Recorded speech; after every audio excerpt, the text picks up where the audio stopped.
കഴിഞ്ഞ വർഷം സൊമാറ്റോയും സ്വിഗ്ഗിയും കാരണം 2 ലക്ഷം പലചരക്ക് കടകൾ പൂട്ടി. കേട്ടിട്ട് വിശ്വാസമാവുന്നില്ലല്ലേ? ഇന്ത്യയിലൊട്ടാകെ 1.3 കോടി പലചരക്ക് കടകളുണ്ട്. എന്നാൽ കഴിഞ്ഞ വർഷത്തിൽ 2 ലക്ഷം കടകൾ അടച്ചുപൂട്ടി. സൊമാറ്റോയുടെ ബ്ലിങ്കിറ്റ്, സ്വിഗ്ഗിയുടെ ഇൻസ്റ്റാമാർട്ട്, സെപ്റ്റോ പോലുള്ള ക്വിക്ക് കൊമേഴ്സ് പ്ലേയേഴ്സ് സാധനങ്ങൾ വില കുറച്ച് വിൽക്കുന്നത് താങ്ങാൻ കഴിയാത്തതാണ് കടകൾ പലതും അടച്ചുപൂട്ടാൻ കാരണമായത്.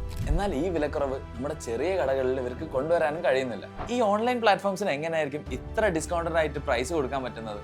ഒരു ചെറിയ പലചരക്ക് കടയിൽ ദിനംപ്രതി 100 മാഗികൾ വിൽക്കുന്നുണ്ടെങ്കിൽ ബ്ലിങ്കിറ്റ്, സെപ്റ്റോ ഒക്കെ പോലുള്ള വമ്പൻ കമ്പനീസ് 1000 മാഗി വരെ വിൽക്കാൻ സാധിക്കുന്നുണ്ട്. ഇത്രയും ക്വാണ്ടിറ്റീസ് സെല് ചെയ്യുന്നത് കൊണ്ട് തന്നെ ഇതുപോലെയുള്ള കമ്പനീസിന് ഹോൾസെയിലേഴ്സിനെ ബൈപ്പാസ് ചെയ്ത് ബ്രാൻഡ്സ് ഡയറക്റ്റ് ആയിട്ട് നല്ല ഡിസ്കൗണ്ടഡ് ആയിട്ടുള്ള പ്രൈസിൽ പ്രോഡക്ട്സ് കൊടുക്കുന്നു. അതായത് ബ്ലിങ്കിറ്റിന് ഒരു പാക്കറ്റ് മാഗി 10 രൂപക്ക് കിട്ടുമ്പോൾ സാധാരണ ചെറിയ കടകൾക്ക് 13-14 രൂപക്കായിരിക്കും കിട്ടുന്നുണ്ടാവുക. അതുകൊണ്ട് തന്നെ ബ്ലിങ്കിറ്റിന് 13 രൂപക്ക് വിൽക്കാൻ കഴിയുമ്പോൾ ചെറിയ കടകൾക്ക് 14-15 രൂപക്ക് മാത്രമേ വിൽക്കാൻ സാധിക്കുന്നു.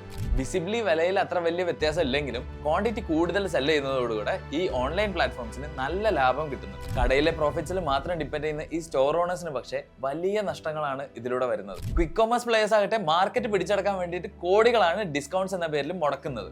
നമ്മൾ ഈ മൊണോപ്പൊളി അനുവദിക്കാൻ പാടുണ്ടോ? ഈ കടകളൊക്കെ ഇല്ലാതായി കഴിഞ്ഞാൽ നമ്മുടെ നാടിന്റെ അവസ്ഥ എന്തായിരിക്കും? കമന്റ് ചെയ്യും.